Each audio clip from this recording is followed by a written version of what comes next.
All right, welcome to another episode of O Dark 30. Tonight's guest, um, we go back a couple, few decades.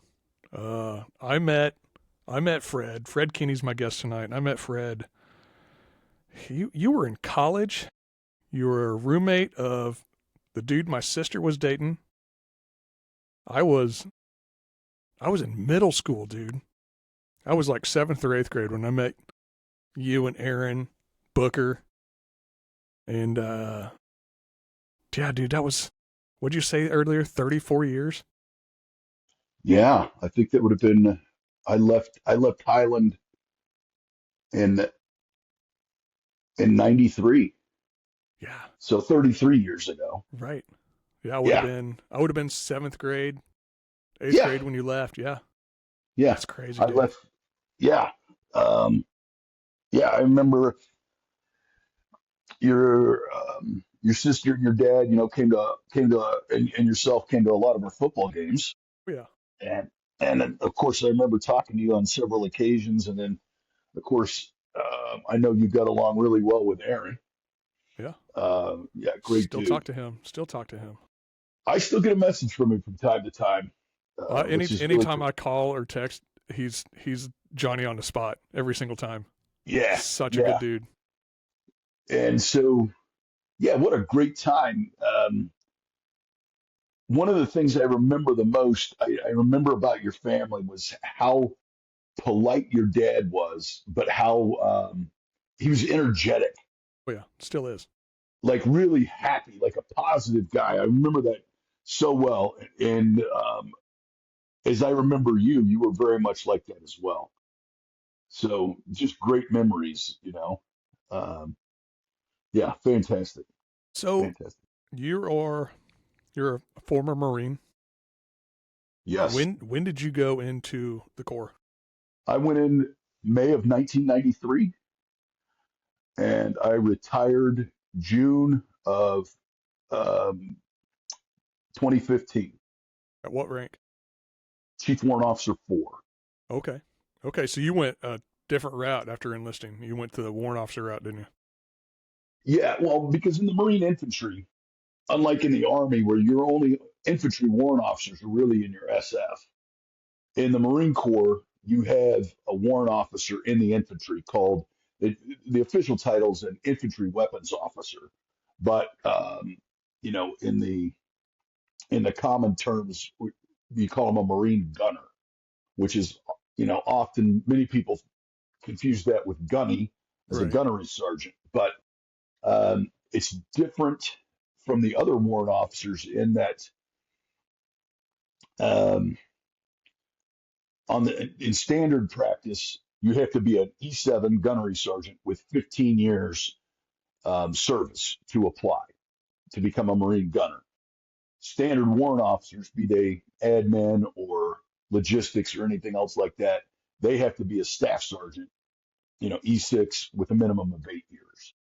So the standard's a little higher. And when you come in as a gunner, when you're first made a warrant officer, well, you're commissioned as a W-2 rather than a W-1. Uh, but my path was a little bit different because I made it to E7 and was at 12 or 13 years when I made Gunny, maybe 13. And then I got selected not as a Marine gunner, but as a Marine range officer that run the rifle ranges, be they at Paris Island or on Camp Pendleton or at 29 Palms, wherever there's a Marine rifle range, there was always a Marine range officer. So I did that for about 2.5 years. And while I was doing that, the the very senior gunners, some really, really smart guys, were like, we need to own the infantry piece, of which rifle marksmanship obviously is the most fundamental piece. We need to own that from cradle to grave. So why don't we merge the MOSs and all the guys that are infantrymen, they will get the MOS 0306, infantry weapons officer. The non-infantry guys, we will find them other jobs to do until they can retire. And some of them stayed on as range officers until about If they had enough time to retire, they stuck around for a couple of years and then retired out. Some of them went and did other things. So I became a Marine gunner in 2009, and then spent my last 6 years, a little over 6 years, as a Marine gunner. So were you East So Coast or West Coast Marine? West Coast. West Coast. Okay. Um, I did 29 one and Palms two. area. No, I didn't. I did 2.5 years at 29 Palms, and I did the rest of that. The rest of my West Coast time was all at Camp Pendleton, in Fifth Marines, First Marines, and I was actually in Seventh Marines when one of the battalions, Third Battalion, Fourth Marines, which is part of the Seventh Marine Regiment, was still at Camp Pendleton. And my only East Coast tour was 2 years at Paris Island. As a range officer, I ran a range at Paris Island and absolutely hated it.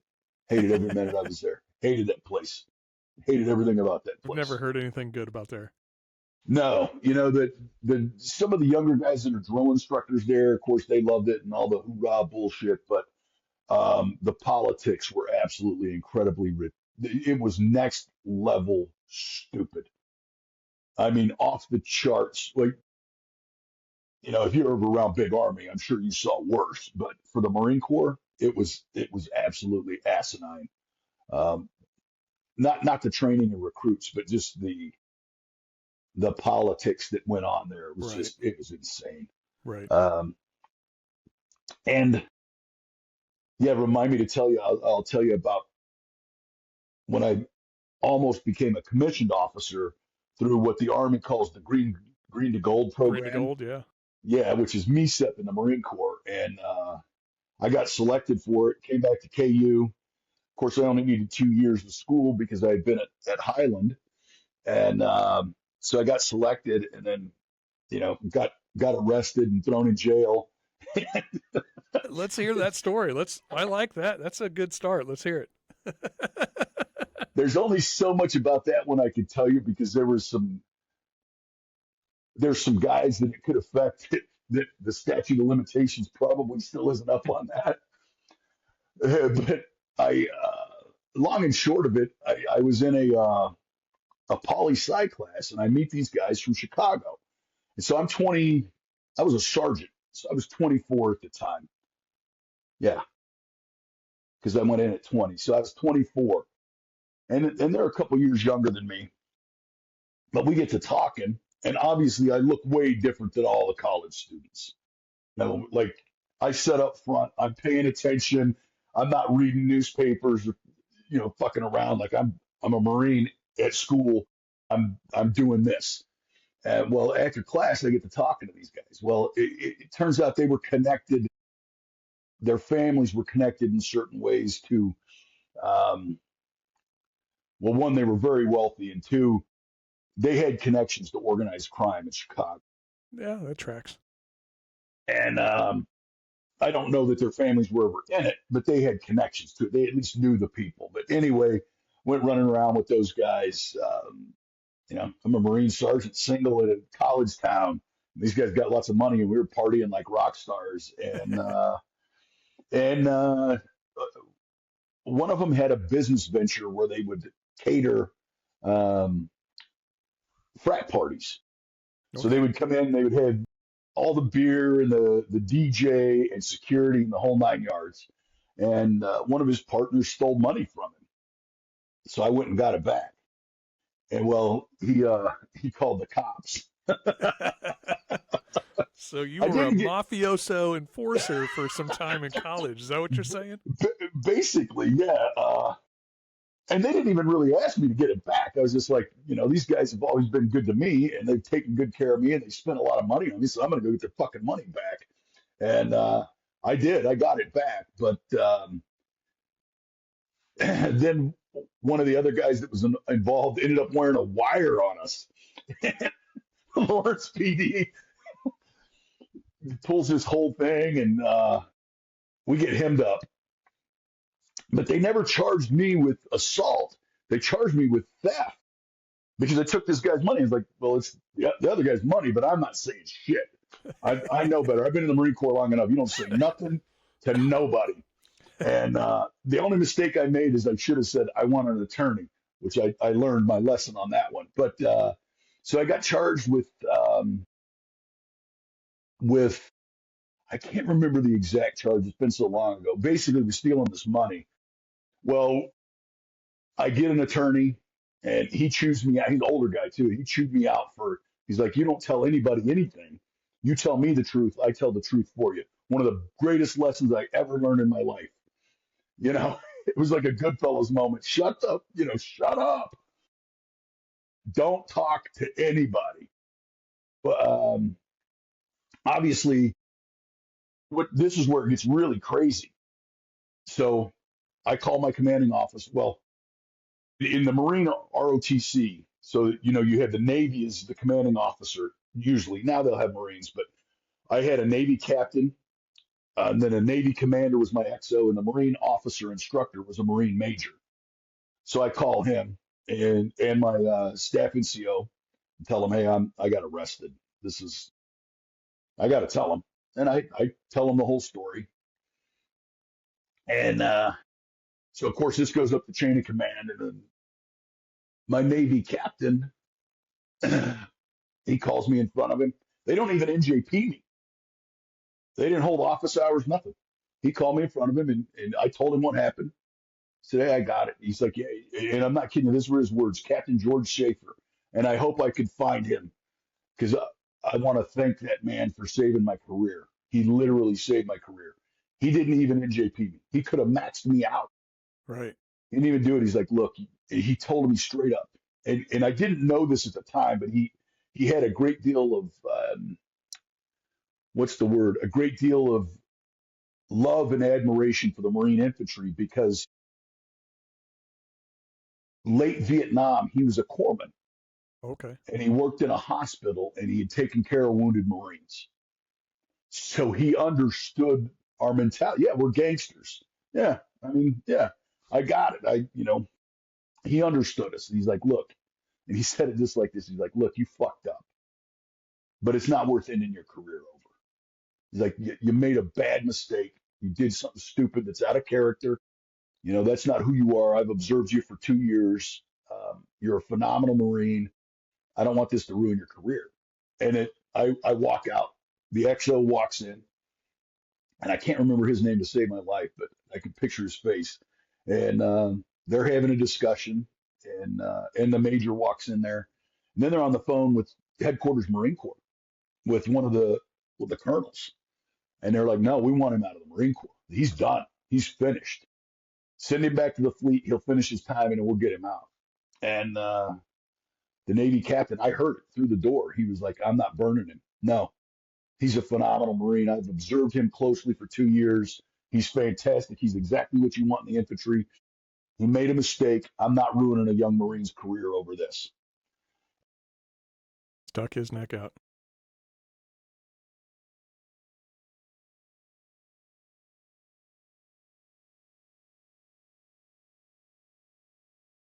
Yeah, it should be there. There it is. So, yeah. So, yeah, I get orders back to the fleet. I go back to 1st Battalion, 4th Marines, which was part of the 1st Marine Regiment. So on the West Coast, every Marine regiment has 4 infantry battalions. So in the 1st Marines, it's 1-1, 2-1, 3-1, and 1-4. They busted the 4th Marines up and farmed them out to each of the West Coast regiments. So I went back to 1-4 and as a sergeant, instantly got a platoon. I was a platoon sergeant in Z5, had a Dragons platoon. So it all worked out, but and it worked out really well because I never wanted to be a commissioned officer. I didn't. But my mentor in the Marine Corps and my dad both really wanted me to do that. And there's another great lesson I learned in life is, when you really want to do something, if you really desire doing something, for instance, when I first joined, which is a whole other hilarious story. I didn't realize there was any other MOSs in the Marine Corps other than the infantry. I had no idea. I thought all Marines were infantrymen, other than a few pilots, but I wasn't going to be a pilot. And so, they'd always told me, get a trade, go do a job that you can get a job on the outside. I was like, no, no, I want to carry a gun, jump out of helicopters, and shoot bad guys. That's all I want to do. That's it. I want to go do cool, crazy, manly shit. That's all I want to do. And the point is, and I went and did it. And I can't tell you how many friends of mine in the Marine Corps and how many young Marines I saw that were like, "Sir, could you help me change my MOS so I can get into the infantry? I didn't want to do this, but my parents wouldn't sign unless I I had a kid come to me one time. He was a refrigeration repairman. Hated it. He's like, I just want to be an infantryman. And I was like, there's nothing I can do for you. There's nothing. I can't. Headquarters Marine Corps slotted that. You filled that slot. You're going to do it for 4 years. And so it was a great lesson that if there's something you really want to do, you go do it. Now, you're going to sleep with it, however that works out, you're going to live with it. For me, it worked out phenomenally. And, I absolutely loved being an infantryman. It Now, was the when you go to boot, best job. when you guys Mm-hmm. go to boot, you graduate boot and then you get your job, right? Like, do you know No, what you're getting into? yeah, yeah, yeah, yeah. Okay, okay. You sign a contract just like in the Army or the Navy, um, which was a funny ass story too. So I leave Highland and I don't know what I'm going to do. All of my football offers are for small schools, like Benedictine and Ottawa, um, Nazarene down here in Olathe. Well, I don't want to play for any of them. So I'm like, man, what am I going to do? Went back to work at the golf course. And then one day I was like, nah, I'm going to go join the Marines. I'd always wanted to do it. I'd known since I was 7 years old that's what I was going to do.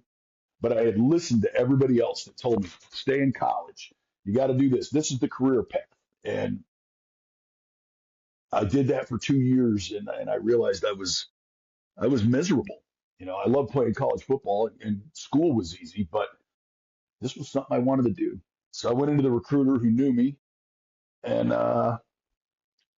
yeah, I told him I was like, "Hey, man, sign me up." And he's like, "Get out of here! I've been trying to recruit you for 2 years. Get out." Yeah, he's like, "Stop screwing me." I was like, "Hey, only one condition: you get me out of here, and as fast as you can." And he's like, "Really? Are you screwing me?" I was like, "No." So he told me, be back with your high school diploma and your birth certificate and your driver's license. Show up tomorrow morning at 7 a.m. right here. So I did, and went up and took the ASVAB. Scored really well. Could have had any job I wanted. I'm relatively intelligent. I had an associate's degree from Highland. Was just out of college, and the first thing they try to do is the officer um, in charge of the recruiting, that recruiting substation, tries to make me an air traffic controller. Well, my dad was an air traffic controller, and I was like, absolutely not, no fucking way. And he's like, well, you've already taken the oath, you're obligated. Like, okay, we'll make that stick.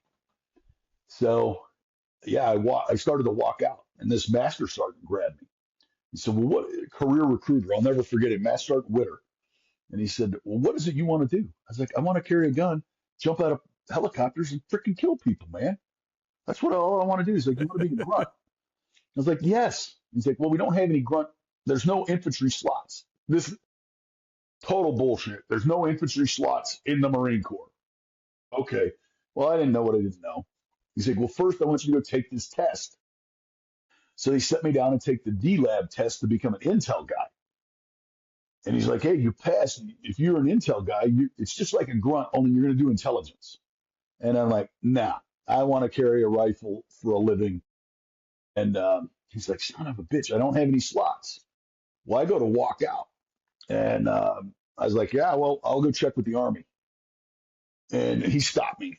He made a couple of phone calls, and miraculously, here's an O3 contract. So when you go in,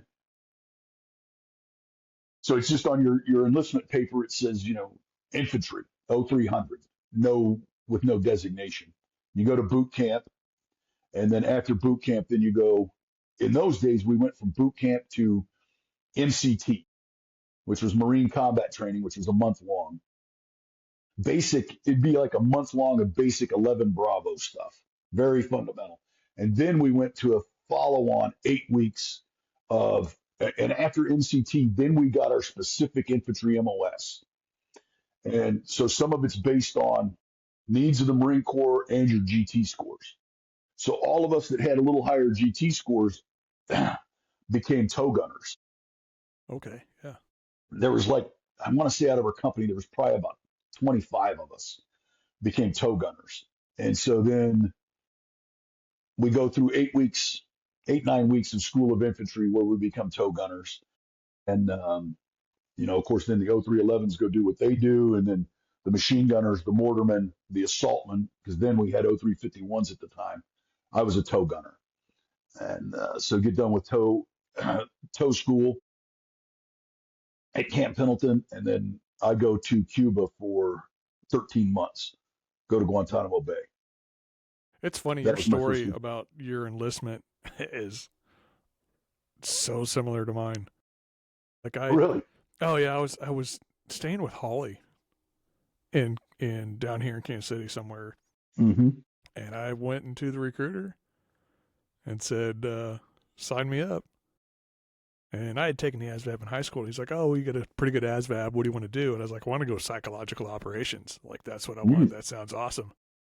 He's Yeah. like, yeah, we can get you a slot. He's like, and this is like February. And he goes, yeah, you'll leave for basic in like December. I was like, what? I was like, I'm not going to wait an entire year to go. What the hell gets me out of here sooner? He goes, well, I can get you airborne with I can get you infantry with airborne and ranger en route. You leave in 2 weeks. I was like, cool, sign me up. Let's do it. Yes. So I signed up 2 weeks later. Holly was pissed when I came home. She goes, what am I going to tell mom and dad? I was like, I don't know. Tell them I joined the Army. I joined the Army. I'm leaving Yeah. in 2 weeks. See ya. That's so funny because I left in 7 days. And I didn't tell my dad. In fact, I left my pickup at the recruiter's office and said my dad will come pick it up. And my dad was so pissed at me. He didn't speak to me he did speak to me when I came back from boot camp. I came home on boot leave, but he was pissed. And I really didn't give a shit. And then it was months before he spoke to me. He's like, what do you mean you're a fucking infantryman? Why would you do that? Like, because it's awesome. I'm a dude. I didn't want to be a fighting man. And my dad had been a Marine. And he was pissed, livid. So in your years, you got some deployments? Yeah, combat deployments to Iraq and Afghanistan. Okay. Yes. Do you have a favorite deployment story that you got? Memorable? Yeah, a lot of memorable ones.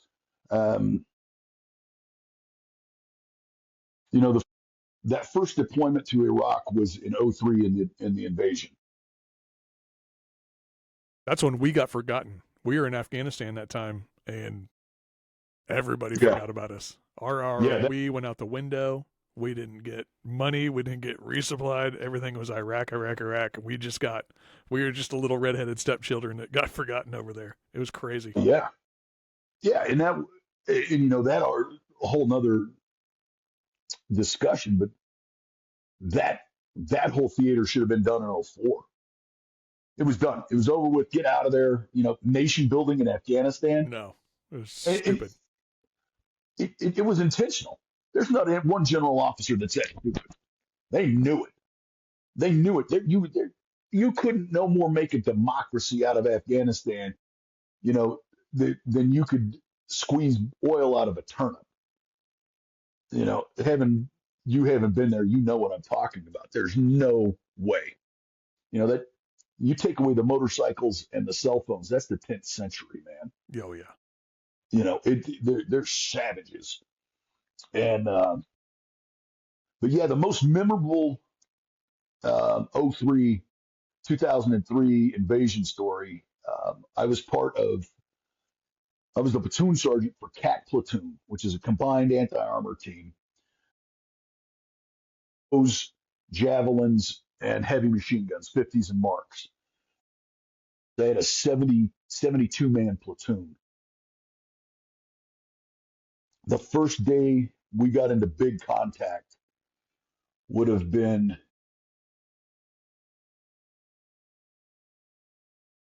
I'd have to look at my notes. I actually have some, but it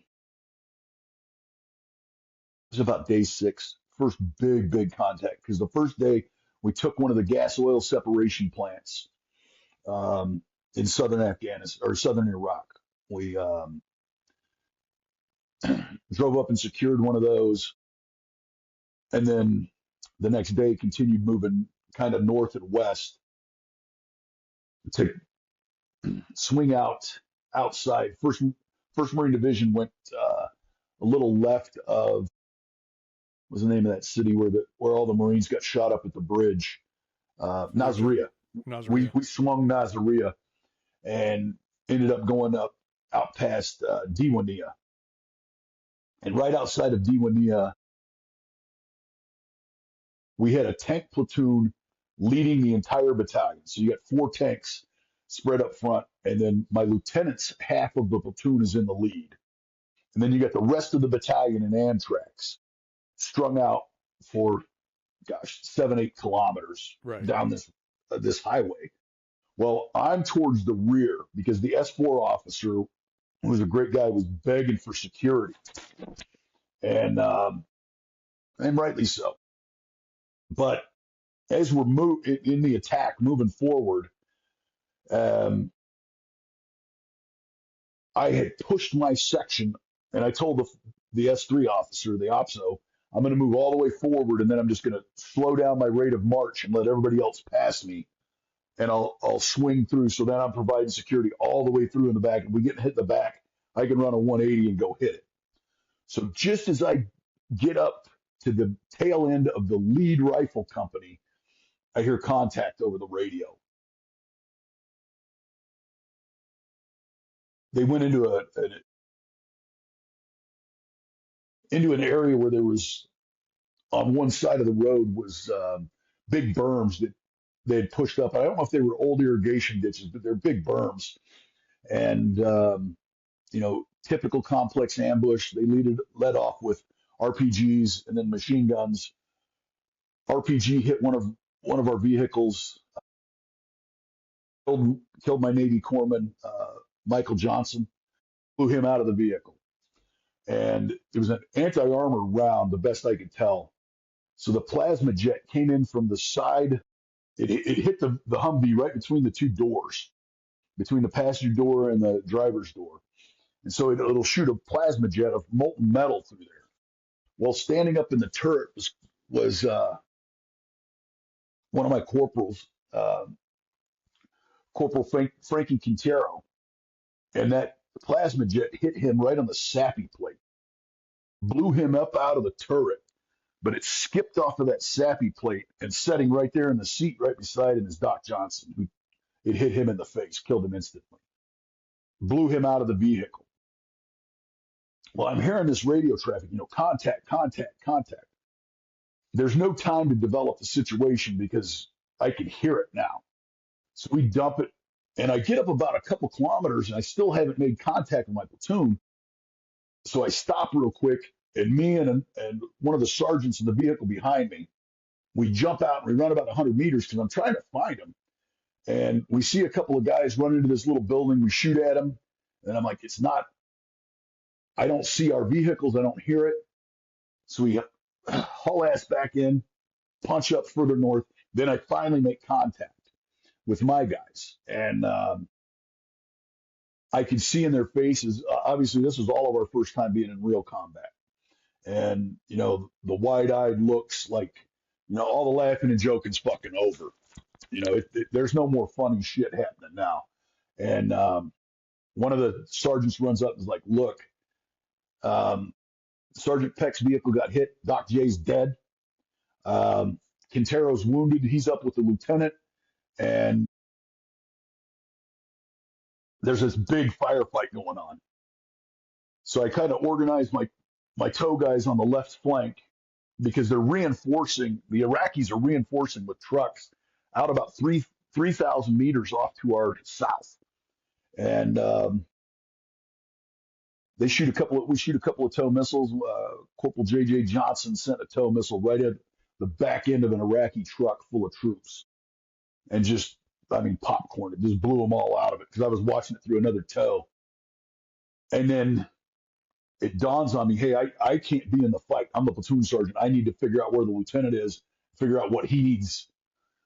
So the lieutenant, Brian Shantosh, um, when the ambush kicked off, the tank stopped in the middle of the road.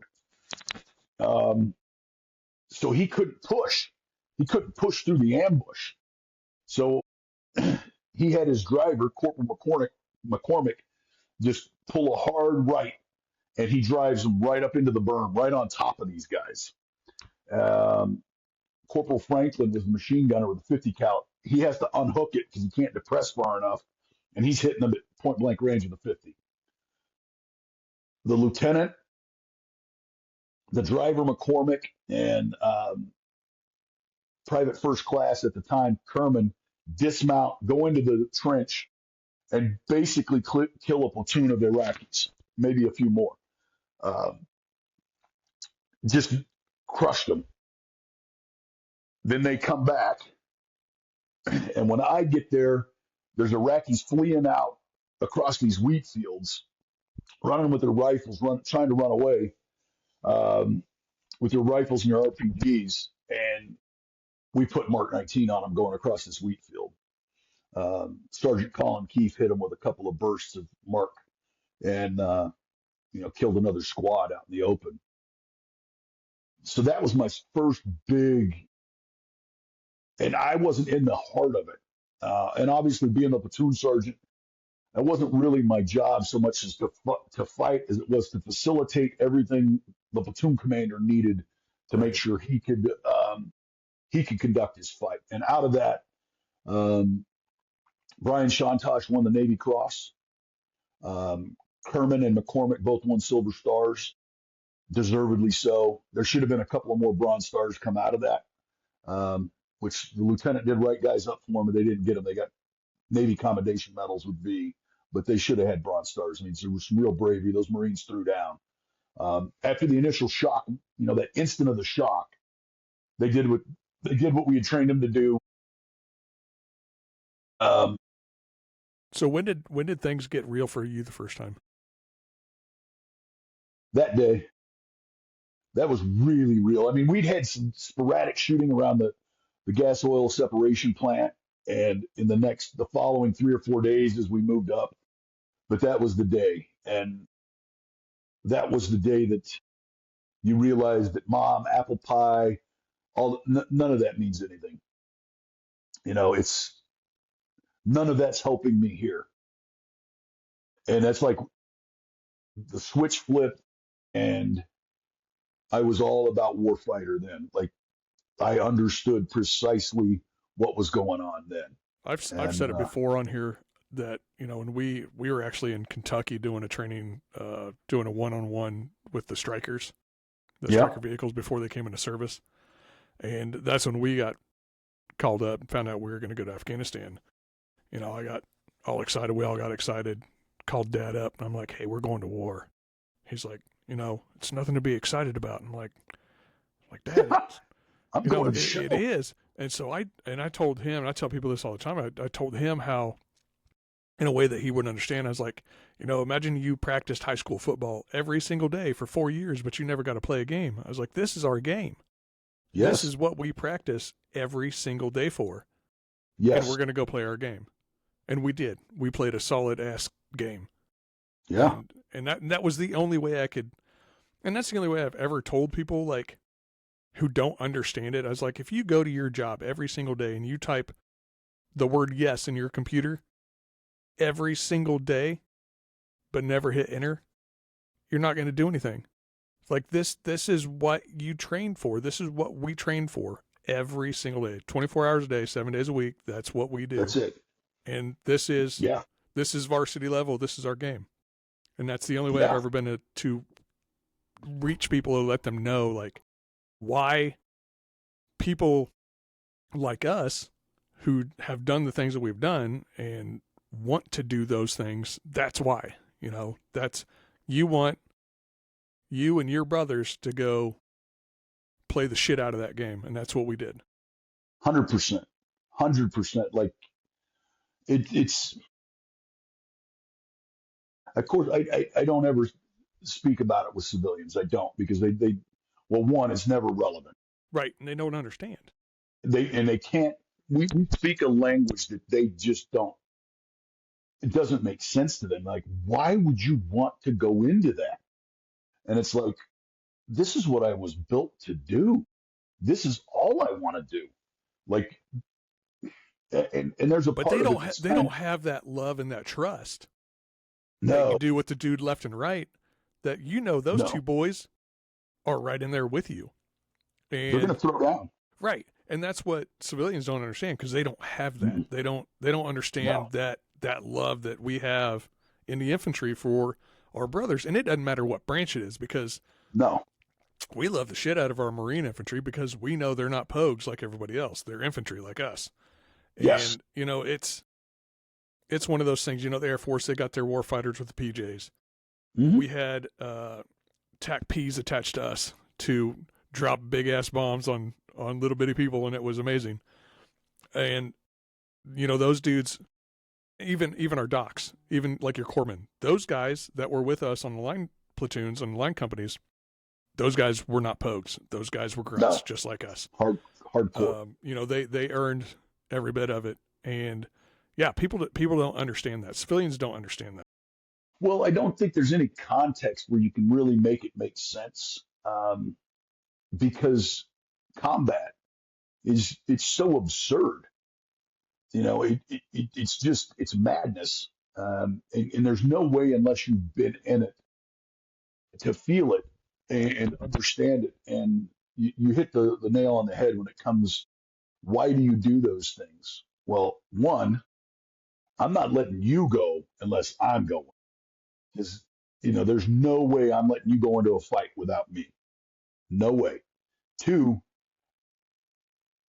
especially as a platoon sergeant, I had so much weight of responsibility for the lives of those men and losing Doc J. I didn't have time. It killed me for a minute. And my battalion gunner, who I knew, was actually had been my um, staff in COIC at KU. It's funny. I show up and he's my gunner. Um, and I made a big mistake when I was driving in to link up with the lieutenant. I didn't realize that Doc J had been blown out of the vehicle, so I didn't see him. When I go back after the battle develops, there's a lull in the fight. We're kind of consolidating our positions, and I have to go back because the lieutenant's screaming at me. He's like, "Get me Mark 19 ammo." So I'm on the hook to all the Amtrackers, like, run out to the road carrying all this spare Mark 19 ammo you got. Got me in 3 vehicles, come back. And as I'm coming back, I run into the battalion gunner, Don Dunkel. And I had already medevaced. I medevaced out, or no, I hadn't medevaced out Quintero yet. Or no, I had. I'd medevaced out Quintero, and the surgeon, the battalion surgeon, the doctor, and the chief came up and met me there.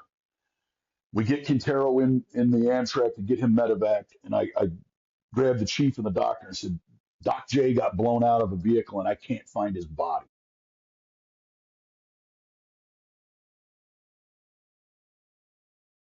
That haunts me to this day. I couldn't find one of my men. I will never, and I know it was the chaos of war. It was so chaotic. It was our first time in combat, but I drove right by him and I didn't see him. And I told him that, he's somewhere between here and the end of Lima Company. And they found him. And when they found him, they called over the radio, we've got one surgical urgent and one routine. Well, I didn't think in all this chaos, routine, he's gone. I thought routine, he made it. Somehow miraculously, he made it. Right. So I get back, and when I'm going back down to get ammunition, I run into the battalion gunner, Don Dunkel, and he pulls me aside and he grabs me and he's like, "Hey, Doc J's dead." And I took a knee for a moment, and I started. I didn't get emotional, but I was choked up a little bit, and he kind of just grabbed me and said, "Hey, there's no time. We got to go fight." I'm like, "Yep," and I got up, grabbed my shit, and went back to work. Um, and I really appreciate Don for that. I followed in his footsteps and became a Marine gunner too, but that one hurt me, and it still does. That I couldn't find him. I didn't see him in all this and I wasn't looking for him. But when I turned around and came back, it didn't dawn on me that the doctor had already picked him up. So I'm still looking for him. Um, yeah, that was a tough day. But the Marines, they did exactly what I told them to do. When Doc got hit, they faced into the ambush and started shooting people. It's Yeah, incredible what gunfire will do to people. We had a yeah, dude on my scout team when we were over there, and one of our first firefights, and even like on the way over, this ding dong told us that he goes, "Well, I'm married to an Iranian woman. I'm not going to take up arms against these people." Like, what the fuck are you talking about, dude? Like, are you for real? Like, you why are you crazy? here? And I had just gotten off guard at our little OP. We had 6-man OP up above one of our bases. And I just got off pulling guard, uh, getting ready to lay down on my cot, and we just had like stacked rocks as our. It was an old house that we had taken over, and stacked rocks about 4 or 5 feet tall. And I took off my vest and laid everything down. I laid down on my cot, and an RPG round hit right on the rock wall behind me. First dude to pull the trigger was that guy on the 50. He got up behind the 50, laid down those butterfly triggers, and just laid hate to that mountainside. Because, I mean, it'll change your life having a Change bullet whiz everything. past your butt. It will change your life. And we never had any issues with him after that at all. It's crazy that what will change your mind, no matter what your thought process was prior to that. Yeah, you realize very quickly this is for real, and they're trying to kill me, and they're trying to more than that. They're trying to kill my boys. Right. As a platoon sergeant, they weren't my friends. They are now because we're adults. But I was one of the two adults in the platoon because the rest of them were a fucking bunch of maniacs, literally maniacs. We had to get one out of the brig to go to war. You know, literally, had to get him out of the brig. Um, yeah, it will. That first RPG, you see that thing in the snap of rounds when they're really close, man, When you will change everything. the You snap know, will make your butthole airtight, dude. airtight, tighter than frog. Yeah, yeah. Yeah, That snap that will that'll wake you up for sure. So 100%. what's one thing that old Sergeant Keeney had in his rucksack that he probably shouldn't have?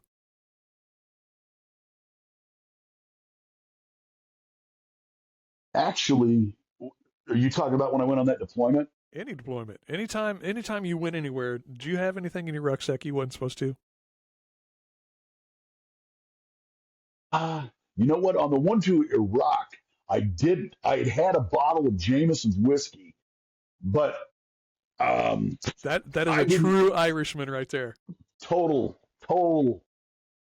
I ended up because we were getting ready to get separated. We flew over as a platoon, separate from the battalion, and we ended up in Spain. So we're getting ready to leave. Well, my buddy Bill Gray, who's the platoon sergeant for the 81s, I'm like, we were going to share this. I'm like, well, dude, I want you to have it if we don't get there. I think it was him or Perry. I can't remember. One of the two of them. I gave it to them, so I ended up not having it. I don't think I had anything bad on that one. Um, and then when I went to Afghanistan, I was a chief warrant officer 3. So now what I did do is um, I had some unauthorized kit for sure. You know, I had a different. It looked very similar, but a different plate carrier because one of the colonels had given it to me and said, "Hey, try this out while you're in combat and let me know what you think." And I certainly had that. But you know what? The biggest thing I took with me, I don't think it was illegal, but I took cash. because I could always buy information from somebody Well, for sure. And we used to or throw buy. all kinds Yeah, of oh cash yeah, at those people just oh for yeah, information. yeah, information or food. Because in OIF one, in that initial invasion, we basically ran out of food. We had fuel and we had ammo, but we had basically run out of food, so we were buying bread from Iraqis. And we drove up in one place, and there's this lady out there, out in the desert there, kind of in some scrub brush. She's got a big oven. She's making their big round bread. And we went up with the interpreter and asked her if we could buy it. Well, of course, she gave it to us, and it didn't dawn on us. We're not threatening you. If you don't want to sell it, we'll leave. But she's like, take it all. Well, as we're driving away, the interpreter was like, well, you probably took all of their food for the day. I was like, oh, shit. So we had to turn around, give them a bunch of humanitarian MREs, and have the Terp explain to them that this was halal and they could eat it and everything. And I was like, man, I bought $20 worth of bread and took all these people's food. Uh, Kind of puts things into perspective. But no, That flatbread they made over there was so good. So yeah, good. yeah. I don't Oh, I it's don't the get it. best. Like your dirty ass hands in a clay oven. Like I don't know what kind of seasoning you had on your hands, but it just made It's it magical. magic. Yes. It's magic. And I think the Afghan bread was even better than the Iraqi bread. When did they ever do the cinnamon one for you guys? Yeah, Every I once in a had while to we make get that this one sometimes. is like nutmeg or cinnamon on it. Oh my Yep. god, it was so good. And we'd have it with this clotted. It was kind of like a clotted cream, and the cream was out of Iran because I read the package, and you just dip the bread in that and eat it. It was really good.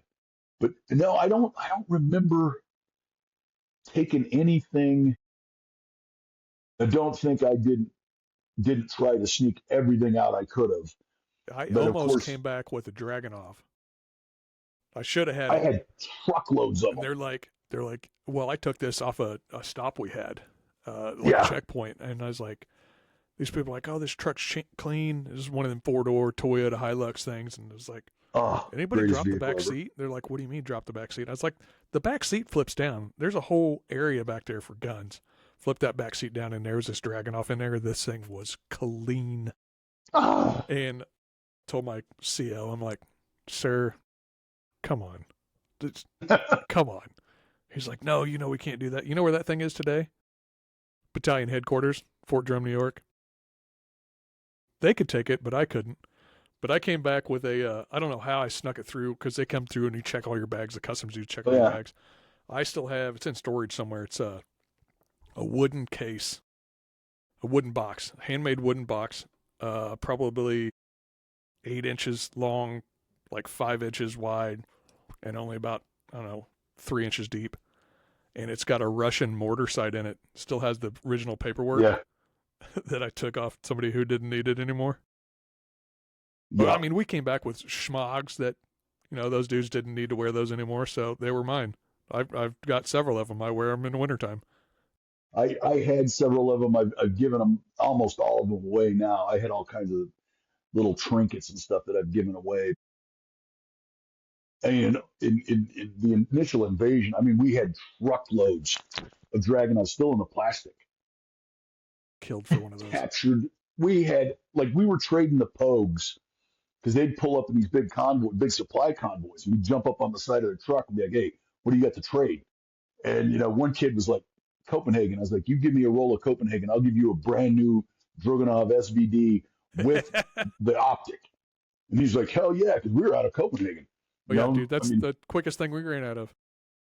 that's the lifeblood of the infantry is Copenhagen cigarettes and freaking Rippets. You know, oh, the greatest things ever. I just had a heart attack a And little bit thinking about it. yes, I mean, lived on them.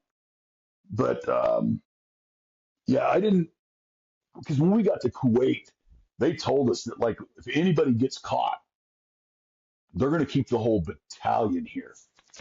So there was dudes running out of the tents at night, digging holes out in the desert, hiding all God only knows what. And I That's just awesome. told my boys, like, look, I know all of you criminals because they were a bunch of maniacs, great dudes, great in war, terrible in garrison. terrible in society. Like, look, I know you got stuff. You can't even bring back a bayonet. Don't try it, or we're all going to be stuck here. We'd already been there for 9 months, so thank God we didn't. Nobody got caught. I'm sure some stuff got back, but we did bring back. I had a stack of dinars, which made me sick because I had a whole room full of it, like a 12 by 12 room stacked to the ceiling with Iraqi money. Jeez. Yeah, and then come to find out, we could have exchanged all of it. I could have put it in a Connex box and shipped it back. Yeah. And then one of the hilarious stories of the after the initial push, we went all the way north to Samara, and then we came back south, and we ended up taking over Dimania. Third Battalion, Fifth Marines was there with First Marine Division,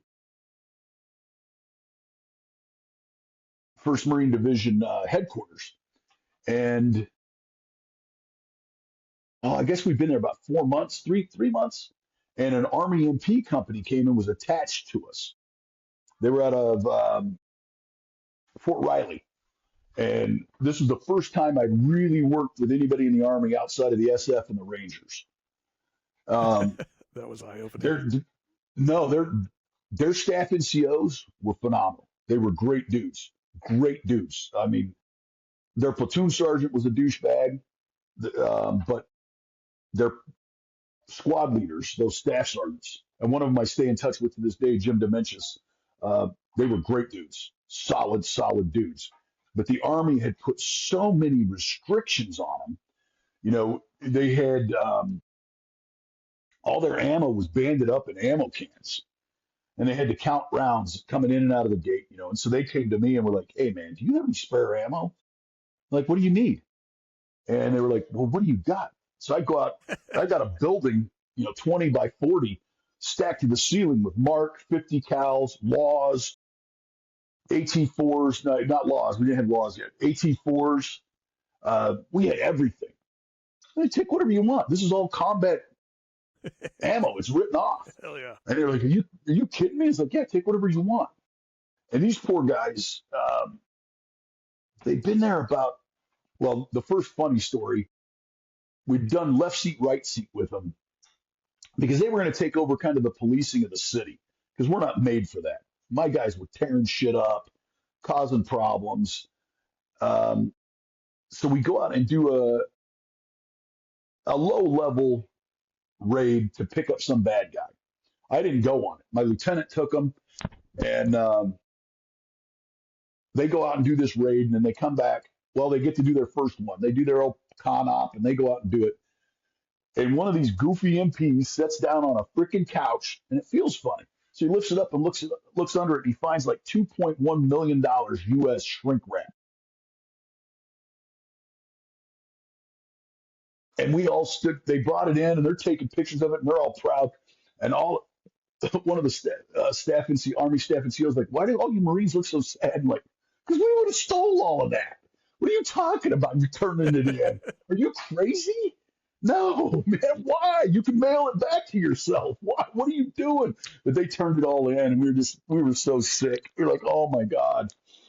Um, couldn't believe it. They'd found, I think it was 2.1 million US or something crazy like that. And it was all shrink wrapped. And we couldn't believe they turned it in. I would have been like, yeah, we found $48. Thank you. It's the craziest thing. Oh, we would have stole it all. And then it's probably two or 3 weeks later, they were working in a different part of the town there, and we hear over the radio they're taking contact. So their higher headquarters, which their battalion was still at First Marine Division, and they're going back and forth, telling them to develop the situation and are you sure you're being shot at and all this. Meanwhile, my dudes, we've already kitted up, and they had a female first sergeant in this company, and she was good. She was a squared away soldier, nothing wrong with her. But we get up into this gunfight, and she's hiding behind a Humvee, and I cut my boys loose, and they went to work, and they shoot the shit out of this place. And the 3 or 4 bad guys, a couple of them get caught, but we don't even catch them. The locals catch them and bring them to us, and they're like, just don't come back here anymore because you guys kill everything. And she's looking at me. She's like, you guys are out of control. I was like, no, this is war. We're here to kill people. We're not here You to got to mess be out of around with control. the police. You've and got to bullshit. be out of Yeah, control. yeah. Well, It's it's controlled chaos. controlled aggression. It's Yes, controlled chaos. it's aggression on the verge of out of control without being out of control.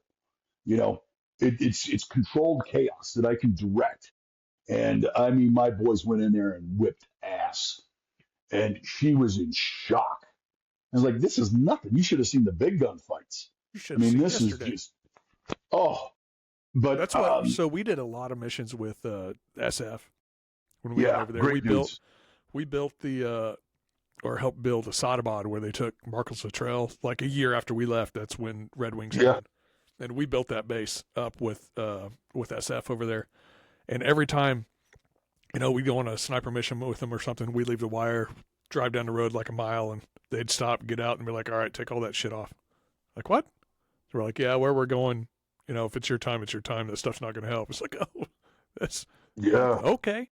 But they used to have I couldn't tell you what the word is to this day, but the Afghanis used to have a word for us because every time we'd leave the wire, I mean, we were kitted up, helmets on, ready to do work, and they had a word for us, basically translated to the helmeted ones, and we were the yeah, ones that were going to come out and we were going to whip your ass, and they yeah. knew it as soon as we'd roll out.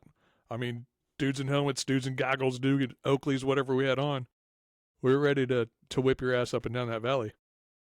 Well, yeah, and I think you're starting to see a little bit of change in the podcast world, and I appreciate it. These big soft podcasts, um, they're starting to give a lot more props to the grunts. Because they're like, hey, man, we go out and do a mission, we come back, we sleep that night. Those guys, it was day on, stay on. I don't think even most people in the military um, understand how absolutely what exhausted really means. When you've been going for 3 days, and yeah, I don't get to come back and go to sleep. No, you got to go stand guard duty because Right, somebody's got to pull guard. right. I got to pull security tonight, and I had to do it sometimes. One of the Marines is sick. Well, I got to stand up on the gun and stay awake. One of my Marines is sick. Okay, well, People we got don't to know pull what it's security. like to go weeks without a shower. My dad thinks it's hilarious so I went 54 days was my longest time over there without a shower. And I tell people that all the time. 54 days. That's a month Yes, and a half without a clean yes, body. And we didn't have dude wipes. We didn't no, have baby wipes. We had canteen water, potable water out of the water buffalo, maybe. Dirty ass river water that you couldn't drink with iodine tablets and a filtration system because it was so gross. no, They yeah, don't no way. like it was you're just filth.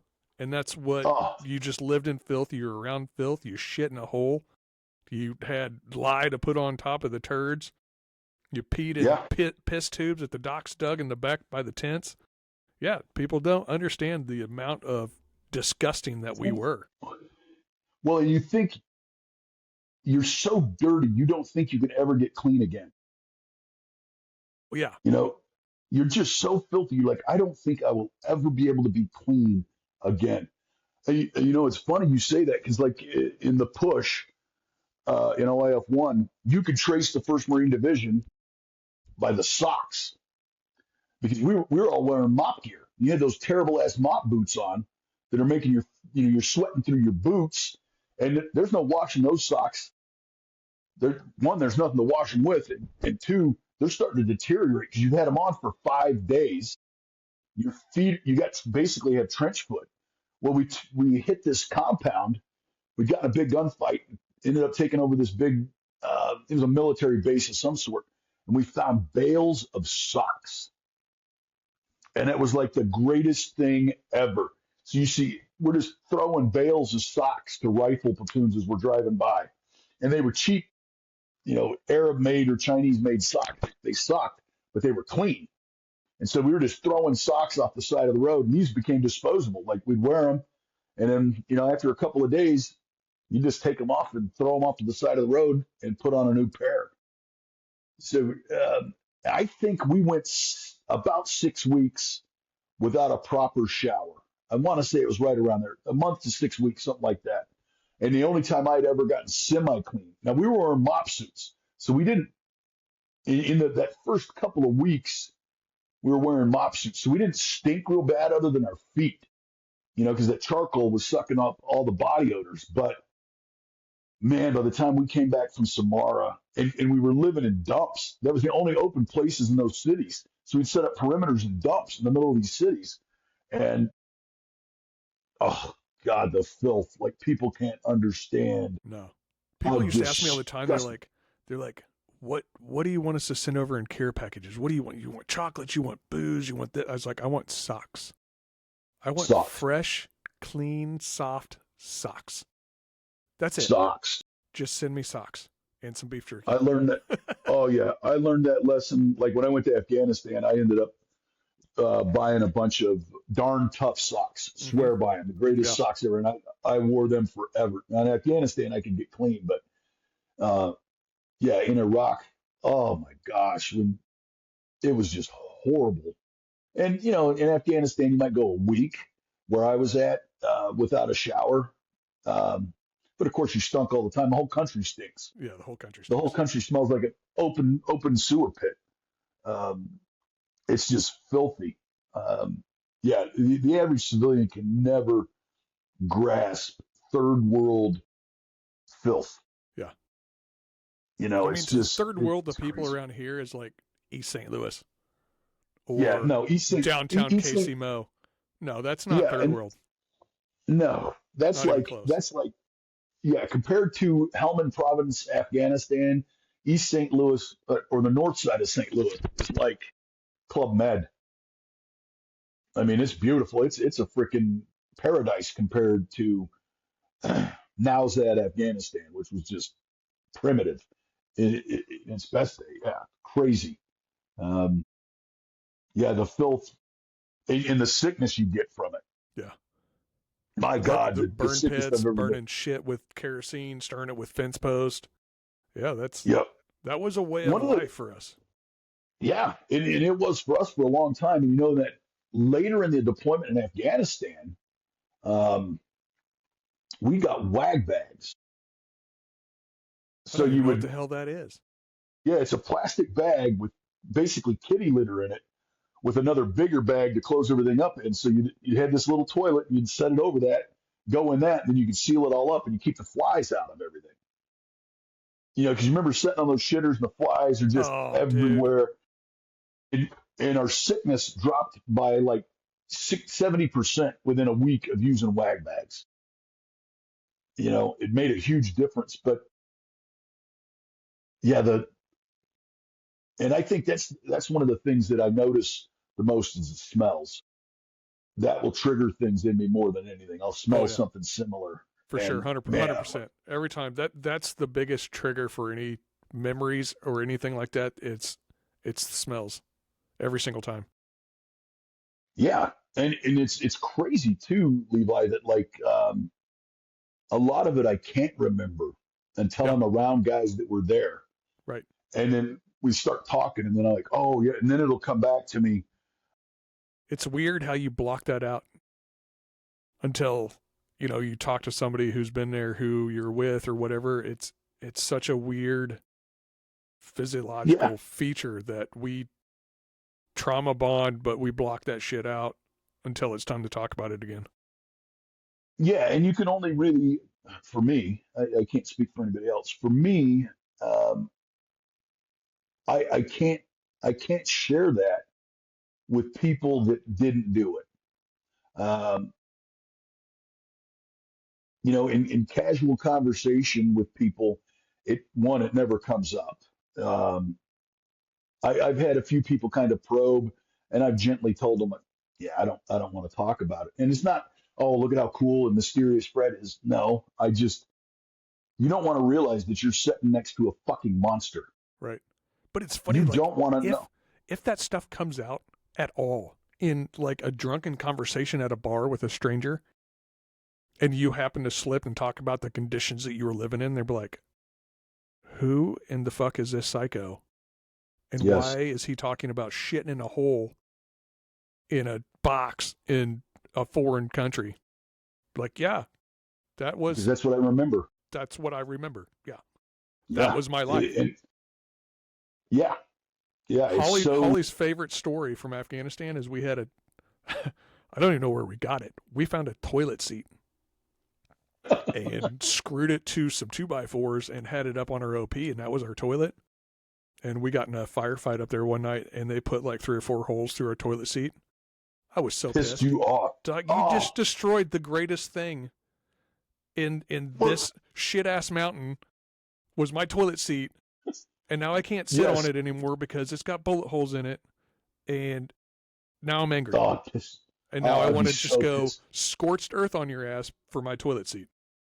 Yeah, I want napalm dropped in this whole mountain. Yes. Because I can't sit comfortably have the one human thing I get to do. Right. Yeah. Like it had the best view in the world too. The best view on a mountaintop looking down a river valley. Oh, it's beautiful.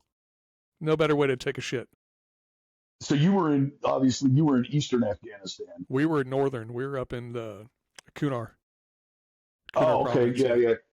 Yeah. I mean, you could throw a rock and hit Pakistan from where we were. Yeah, where I was at was in Helmand, and it was ass. Yeah, we were up in the Hindu Kush. That's where we were. Yeah, you were right on the yeah. Yeah, we were. Yeah, that's big country. I flew over it. I never put foot on the ground there, but in 03, our shitters were. You remember the wooden crates that ammo comes in.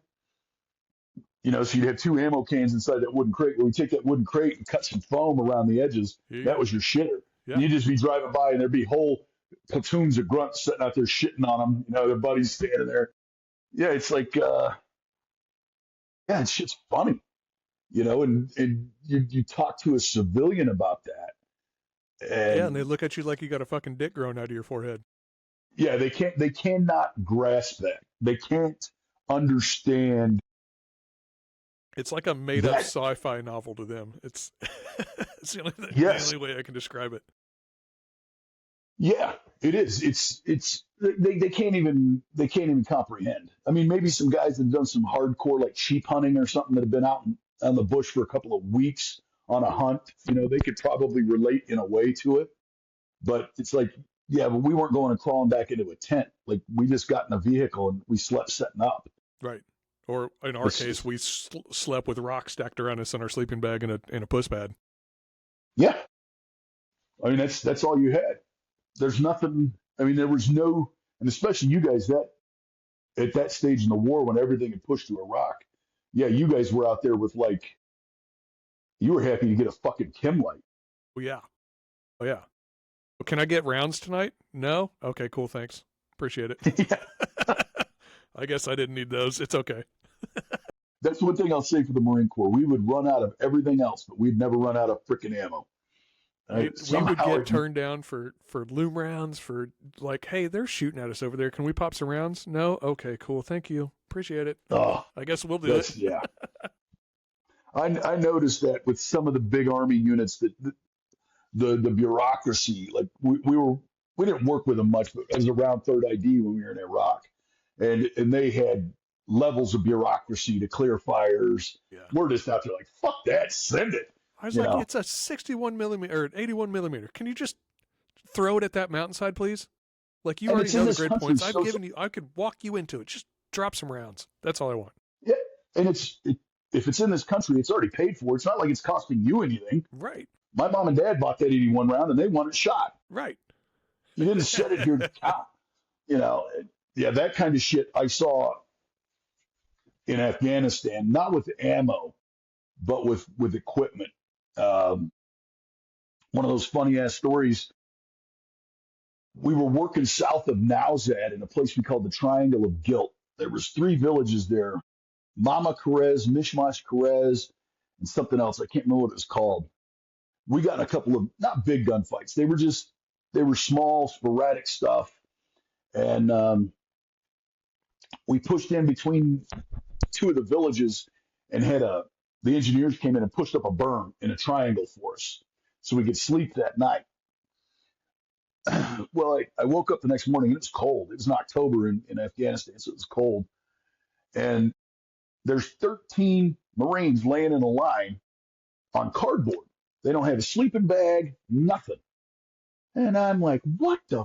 I'm pissed because these are my boys and they're cold. I mean, it was cold. So I grab one of them and I realize it's my snipers. And I'm like, hey, where's your cold weather gear? And like, sir, we had to walk in 2 days before. We didn't have any room for it, between water and batteries and ammo. Right. And I'm like, we got shit that packs down this small that you can stuff in there so at least you could put on something dry to sleep. So I'm fucking pissed because it's not I want creature comforts for them. I want them to be able to sleep and recuperate so they can get up and kill bad guys the next day. So we get done with this operation, and I tell the boss I'm going to fly down to Leatherneck. So it's about I can't remember, it's like 90 miles, something like that, from where we were at.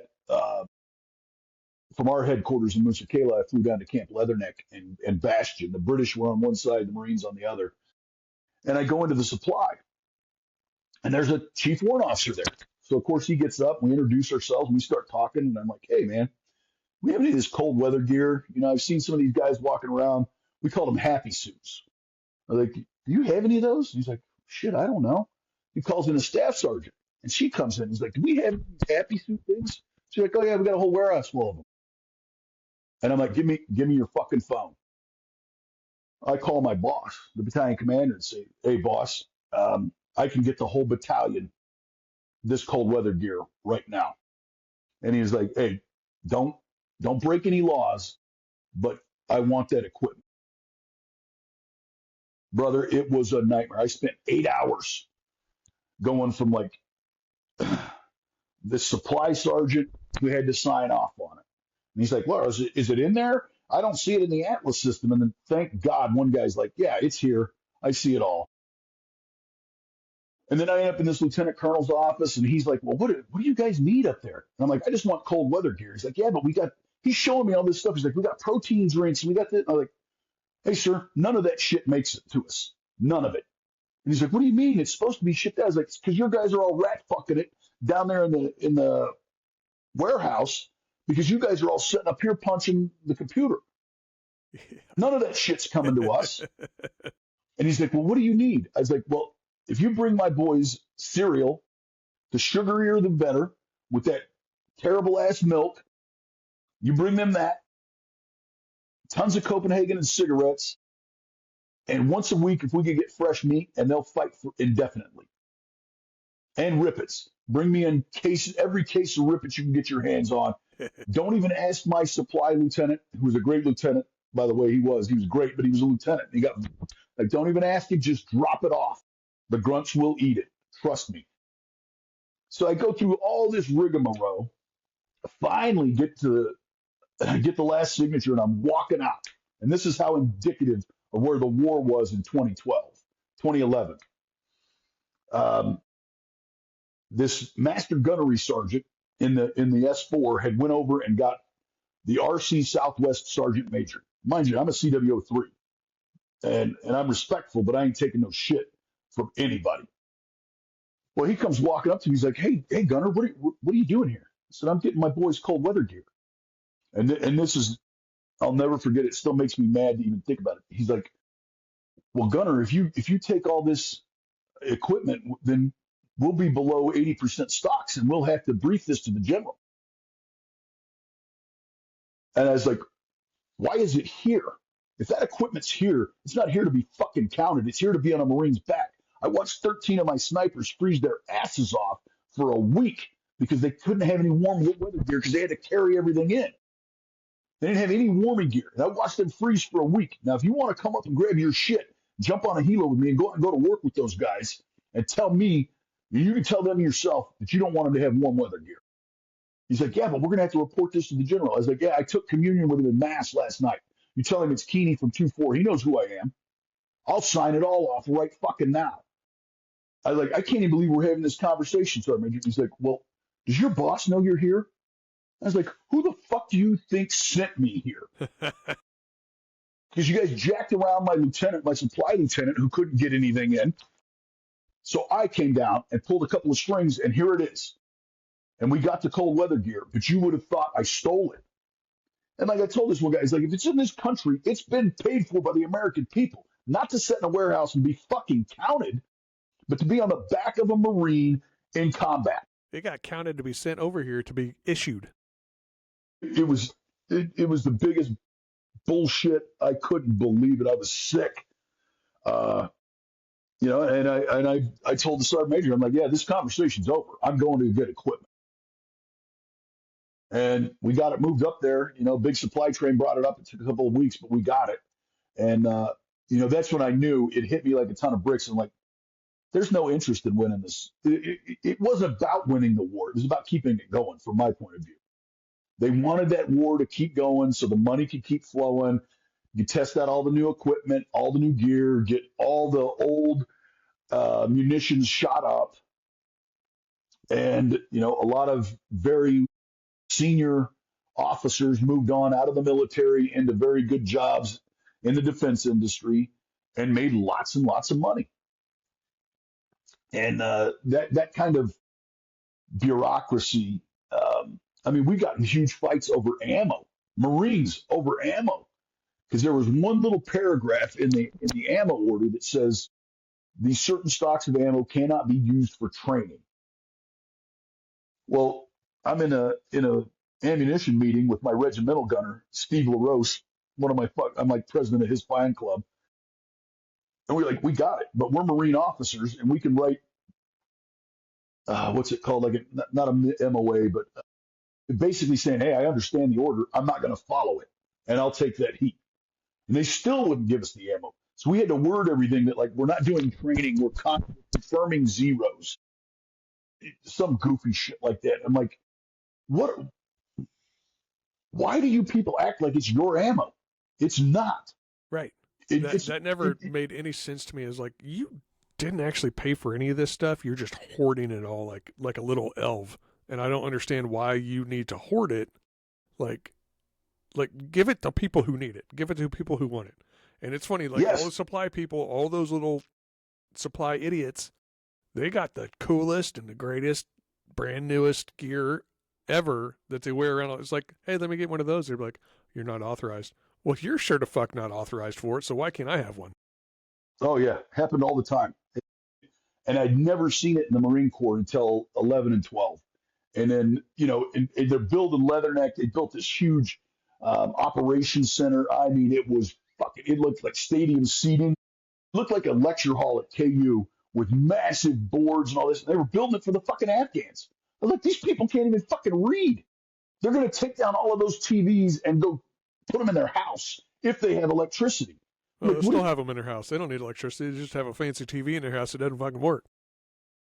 I mean, they spent millions and millions and millions of dollars on this COC that was like the Battlestar Galactica. And then what happened to it when we left? Got raided. It's in somebody's house. But well, the warlord run in and was like, all this shit's mine now.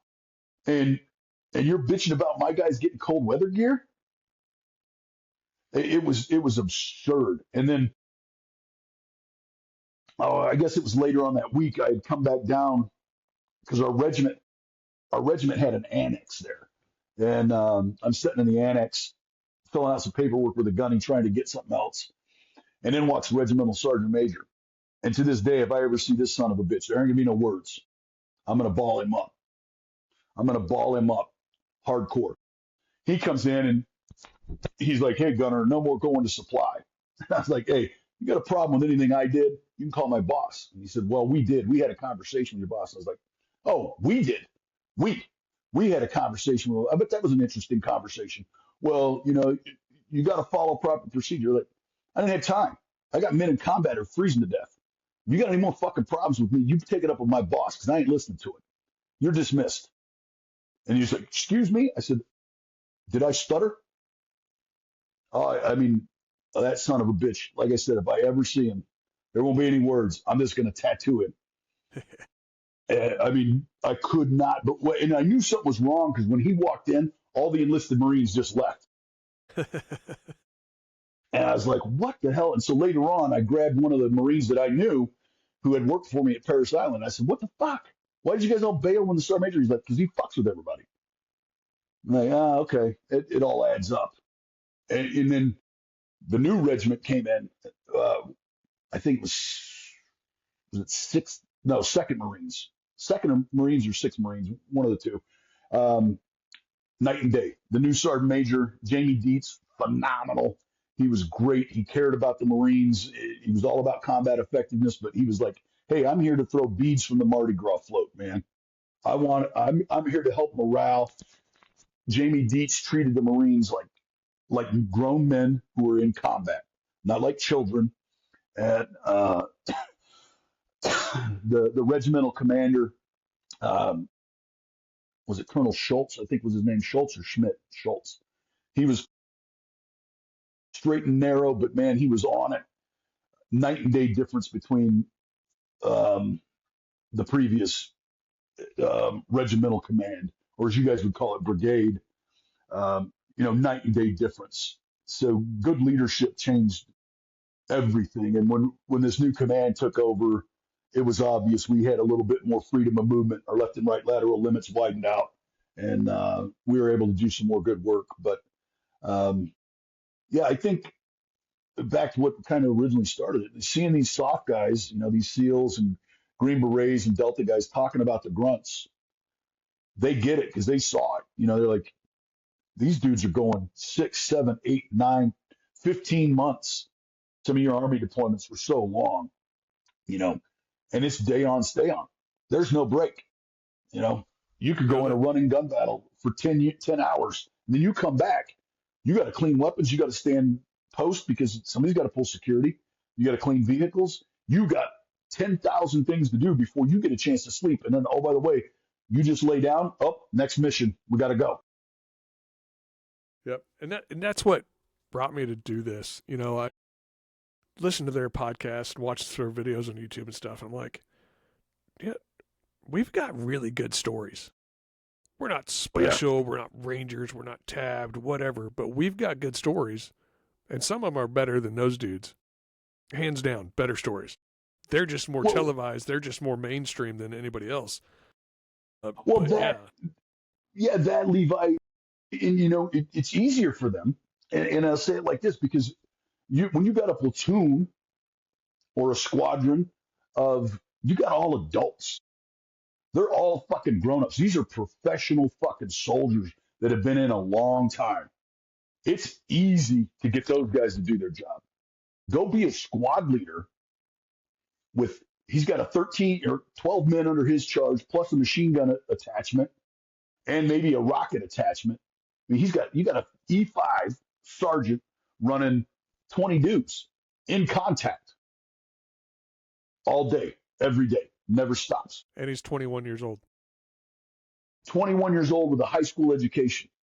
And I don't take anything from the soft guys. They're fucking amazing. Those dudes are meat eaters. Nothing. I mean, all the guys I work with in the special operations community, save a couple of individuals, they were fucking phenomenal. Well, yeah, squared away, good dudes, genuine dudes, but dudes. But they didn't have the same op tempo. They could be doing hits every night, but yeah, we'd do a hit, and then we had to stay there for 2 days. Well, we would go with them. They'd do their hit. We'd staple security on it, and then they'd go bounce and get sleep and work out and touch each other or whatever they do. I don't know what they do when they're done. Yes. And then we were there doing everything else. That's just how it worked. We're like, oh, we're on a mission with Special Forces. Like, no, dude, they left like 4 hours ago, man. Yeah, we're here holding this down. I worked with an SF team in Iraq, and I can't remember which one. I just remember the Master Sergeant, Big Al. Great dudes, and they were so happy to have us with them. We pulled exterior security on a hit they did, and they were great guys. They gave us any of their cool shit that they could, which was great. But they didn't have. Op tempo is not really the right word. It's just not the sustained, nonstop operations because even if, like you said, you pull security on a hit, they leave. They do their site exploitation. They're out of there. We got to stay there and hold that thing down until we get told we got to move. And then, oh, by the way, that sergeant, that 21-year-old kid, 22-year-old kid, he turns around. Just gets done with 10 hours of combat. He's got to come back and he's got to check 22 dudes because that machine gun team's attached to him. That rocket team's attached to him. You know, he's got 20 dudes he's got to look after. He's got to make sure that nobody's sick. All their equipment's up. I mean, he's got non-stop fucking work. Plus gate guard. Plus tower guard. Tower guard. Yep. Plus a night patrol. And plus, hey, the cooks are shorthanded. You're gonna go pull KP duty tonight. Right. Go clean kitchen. You know, hey, you got to go fucking fill sandbags for the next 12 hours. I mean, it never. You got to go fill HESCO barriers. You know, which some Marines did. The guys we replaced, and I can't remember if they were 1-2. I think it was 1-2. We ripped in Afghanistan. These guys had set an OP out in the middle of bad place, just like right in the middle of it. And they're like, "Fuck you, we're here." Put a squad out there, and these dudes filled HESCO barriers by hand. Jeez. Filled them by hand. They built up this OP right in the middle of Taliban Central with a giant "fuck you, we're here, we're going to do what we want," and they filled it by hand. And they literally they dug into the side of a hill and built this crazy complex, and they did it all by hand. Nuts. And they lived out there for months. And that's the stuff the special operations dudes don't do. And it's so much harder to lead those 17, 18, 19, 20-year-old young guys, because by the time I went to Iraq, I'd been in the Marine Corps for 10 years. I was a staff sergeant. I was a professional fighting man. I was a professional soldier. These guys, even my sergeants that had been in 4 or 5 years, they were just becoming professionals. The rest of them, they had one Okinawa deployment. They'd never seen anything like this. And to be fair, neither had I, but I had been in for so long that I had a lot more knowledge and wherewithal about what was going on. And that's tough to lead those guys all day, every day. That's tough. And you're in a SOP unit, you got nothing but, you got the cream of the crop. You got rock stars. You don't have to check his equipment because he knows that if his shit's fucked up, he's out. That's easy. But yeah, the seeing the grunts get a little more exposure, I think, to tell the GWAT stories. Just that incessant grind. I don't think people can understand how exhausted you can be after a 6-8 month workup and then a 7-8 month deployment. I mean, like, you're fucking beat, and it's not physically. It's not physically. It's emotionally and spiritually. You're just ground down, and some guys would get right back on the horse and go right back and do it again. Yeah, lots of them would. Yeah, I was never in that position where I could go right back. I tried, but I the second time trying to go back to Afghanistan, it didn't work out, which happens. I got orders and had to go, but I know several Marine gunners that have 6, 7, 8 combat deployments with infantry units. I mean, those are dudes. Yeah. I had nuts. 2 combat deployments. Yeah, I had 2 combat deployments. Do I wish I had more? Yeah, probably. But what would that toll have been on me? I don't know. I don't know that I would have been able to do it. I don't know. For sure. Because when you come back, the world's completely different. And you're completely different. You're never the same. Never. That's probably the hardest. You almost have to completely reintegrate into society again every single time you come back.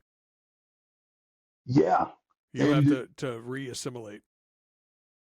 Did you notice when you came back, like the first thing that stood out to me, first of all, was the colors. Like everything seemed so bright in Well, America. it's because there isn't any color over there other than fucking I brown know and it's just tan. brown. Yeah. Yeah, I like the colors, and then everything smells clean. Yes.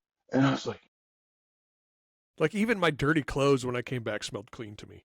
oh God, they were. It was sleeping on a bed with It was sheets. it was weird.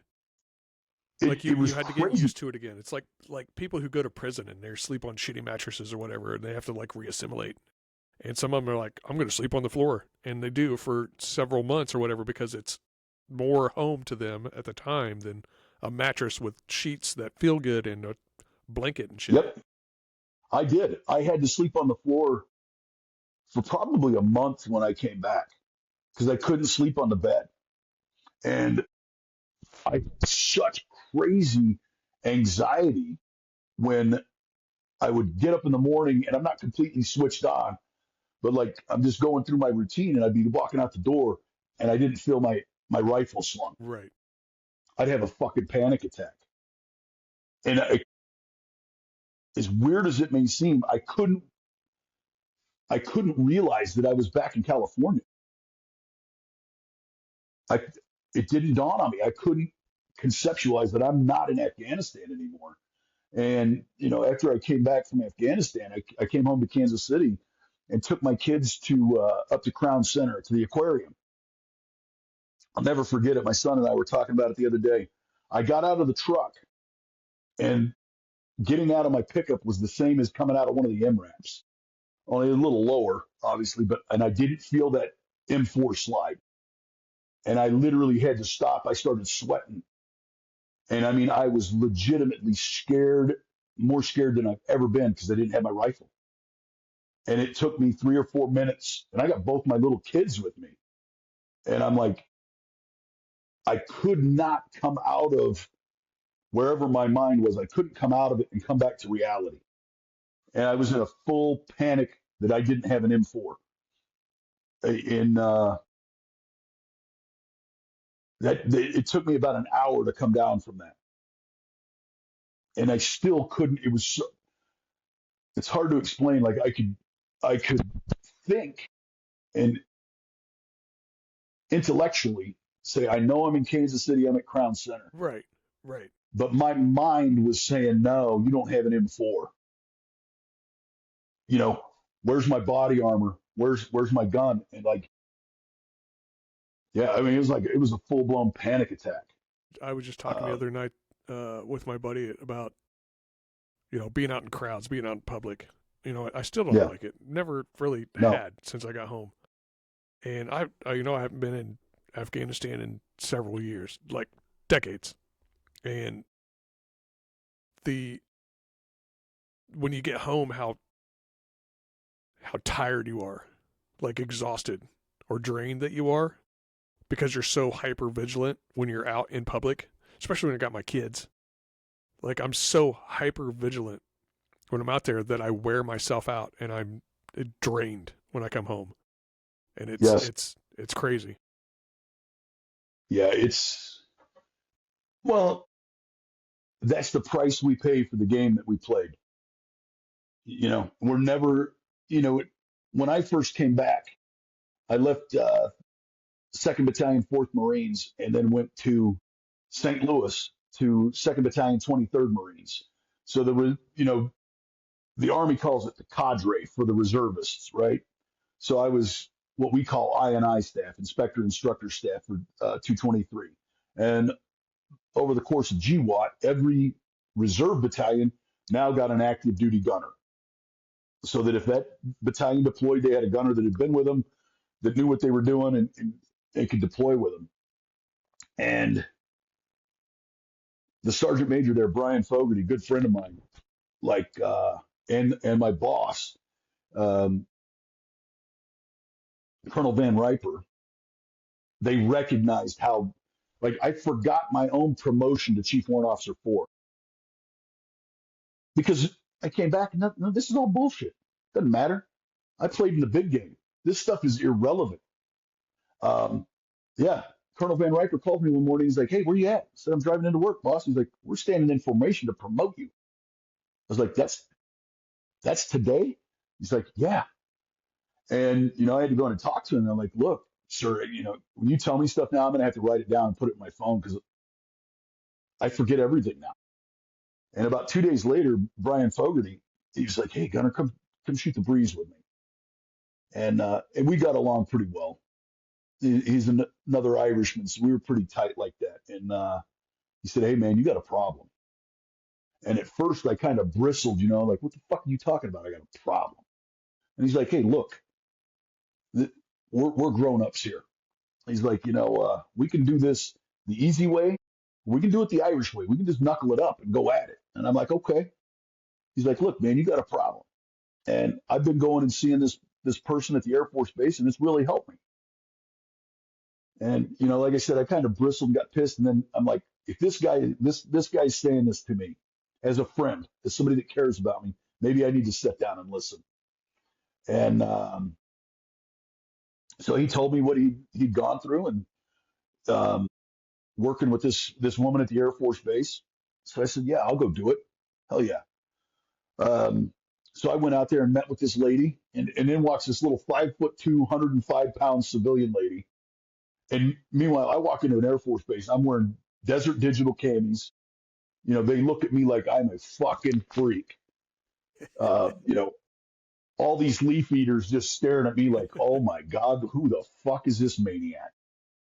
And I think you could see it. There's that look we have, that really tired, distant look in your face that like.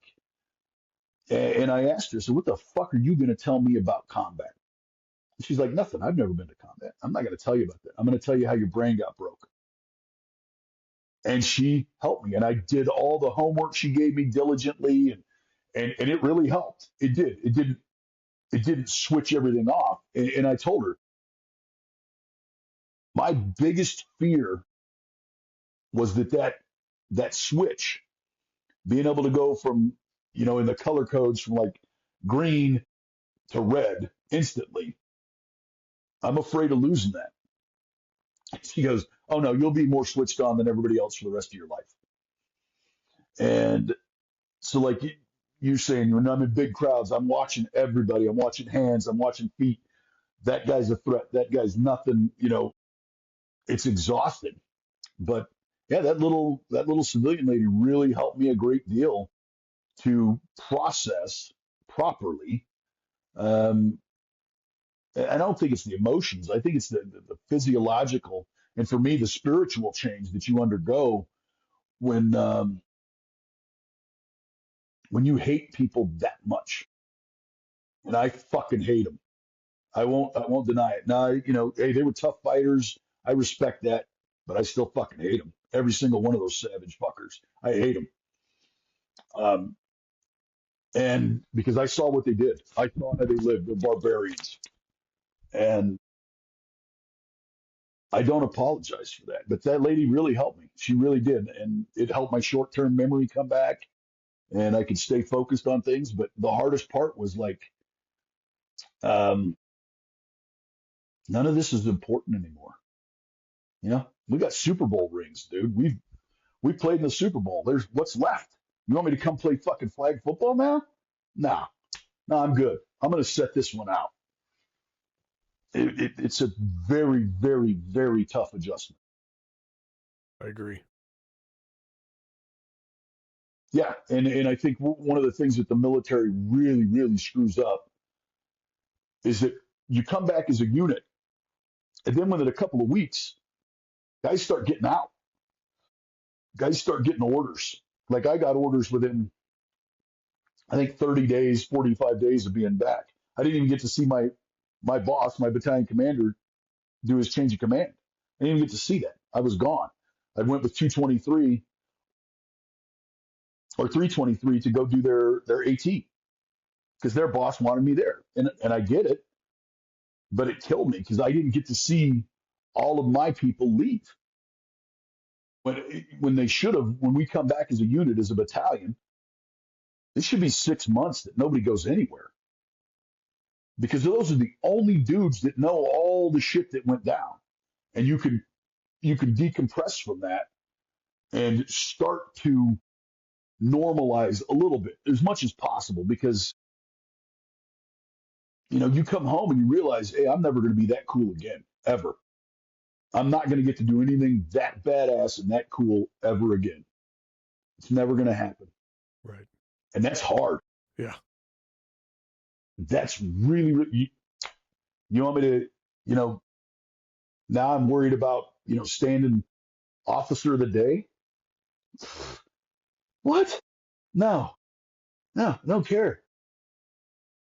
Now you want me to cite in, lay in a mortar gun line? Yeah, that's fun.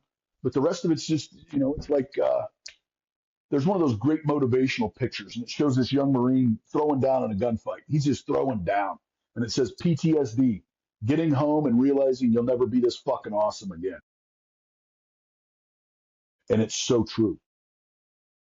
And then when you get separated from all those guys that you love and you spent all this time with and you lived and died with, and you're separated from them, that separation anxiety is just catastrophic. It's catastrophic. Yeah. I agree. It's one of those things, and that's what I always ask people too, like how you stay connected, and social media is horrific, but good for that, all in the same. Um, Yeah. so it's good to Um, check on your friends, the ones that that you talk to all the time, and the ones you don't talk to all the time. Reach out, talk to them, say hey, see how they're doing. I still get guys that'll call me once in a while. I'm not really connected much, um, too much. I got a few brothers I still talk to, but if any of them ever reach out, you know, that's my duty. That's a lifelong commitment because I know what they went through, and it's not like woe is me, we're victims. No, no, no. It's that I love those dudes. I love them. Nah, you want nothing but the you want nothing but the best for them, but also like when you've been through those situations for that long with people, I mean, there's a bond there. And you know, I had one of my buddies get sick not long ago, and I told him, I was like, hey man, if you need me, let me know. I'll drop everything and I'll be there tomorrow. And he's like, no, it's not that serious, but I will. I appreciate it, But yeah, if you're having a rough time, um, yeah, I'll be there tomorrow. I don't care. The rest of this stuff can wait. Um, I think the other thing too is, for me, what really helped me was that I quit drinking 18 years ago. Another funny story: I got a DUI as a CWO2, and was about to get thrown out of the Marine Corps, and I met a group of people that taught me a better way to live and how to function as a human being without copious amounts of alcohol. And I've seen so many young guys, they jump into a bottle, or be it booze or other things, and I tell them, like, man, there's no answers in that bottle. There's no answers in there. Um, Whatever the issue is, you're just avoiding coming to terms with it one way or another. Thankfully for me, I didn't have that issue when I came back to deal with. Because had I still been drinking like I did when I came back from Iraq between '03 and '08, I had 5 years in a tailspin, man. I was still really good at my job, obviously, but I had a really, really bad drinking problem. And, thank God a California highway patrolman pulled me over at 2 o'clock in the morning on March 2nd, 2008, and put me in jail. Thank God he did. I hope someday I get to meet that guy again, shake his hand, say, you saved my life, because I would have died. Dude, I got pulled over by a Colorado state trooper on, it was either February 28th or March 1st, 2008 for DUI. Same fucking day. Yep. Crazy, right? yeah, and that was the day my life changed for the better, you know, and um, I was able to go to combat without a crutch. You know, that last deployment to Afghanistan, and like was able to come back, and even though it was very difficult, I didn't have to deal with the fallout from adding, you know, dumping fuel onto that fire, which you know alcohol just does. And I see so many young guys, and like I ran into one the other day at Quick Trip here, and he was a 2-4 guy, a magnificent bastard, and you know we talked briefly, and that was one of my messages to him, like, man, there's no answers in a bottle. I'll promise you that. And that certainly made my recovery process. And you know, there's not just post traumatic stress disorder. There's also post traumatic growth.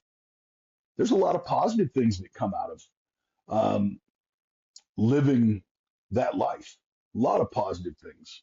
Like for me, I became much more religious. My faith is extremely important to me now, where it wasn't before. Um, and I think I got a much greater appreciation for life and respect for life and just how great we have it every day, compared to the third world shitholes that we've been in, and the horrible life you watch of your average Afghan. And yeah, I think it's made me a better, I'm more kind and compassionate, certainly, because I understand suffering. I understand it. So there's a lot of growth that comes out of it too. That's a good one. Well, Fred, appreciate you hanging out with me tonight. Likewise, Levi. Well, we'll get together. I'll text you soon. I told you it'd be fun. Yeah, it's great. It's fantastic. I really appreciate it. I can't wait until you get the full video thing again, and we'll do it again, man. Absolutely. Absolutely, dude. Well, I It's appreciate it, man. fantastic. Absolutely, Levi. Thank you so much for the opportunity, and I'm glad you're doing well. Appreciate it. Yeah. Take care, bro.